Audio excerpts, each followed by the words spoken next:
Hey, what's up, guys? Welcome to the Bible Study Minute. Today we're taking a look at Genesis chapters 42 and 43. And in these chapters, we see Joseph finally meeting up with his brothers. And this comes as a result of the famine that's in the land. And because of this famine being far reaching, Joseph's brothers had to journey down to Egypt in order to get grain to keep their families alive. And there are a couple of things that we see here happening in this passage.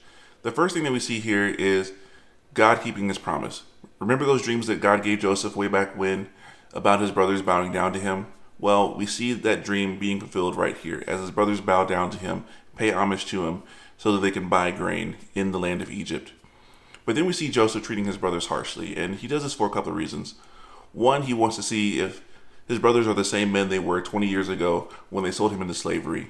But he also wants to get more information from them. He wants to know if their father's still alive, if Benjamin is still alive, if they've mistreated him in some kind of way, where they've treated him the same way that he was treated. And he just wants to be able to see those family members once again. And so this is why he treats them in the way he does. But he doesn't treat them harshly to the point that he could have.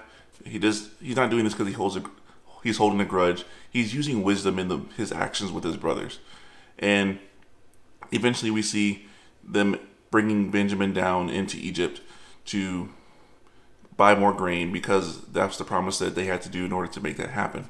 But then we see something happening here with his brothers, where after 20 years and being mistreated in this situation, they all of a sudden remember their brother Joseph and the way they treated him.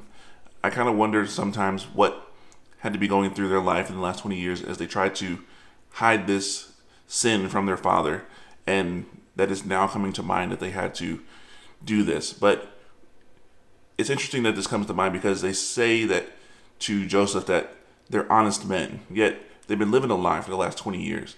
And so God is finally starting to bring that to light in their own lives, and they have to deal with it.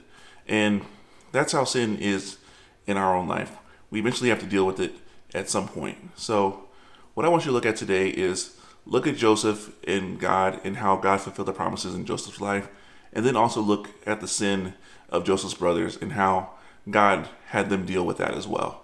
So those are the two things I want you to focus on today as you look at this passage. And until next time, grace and peace.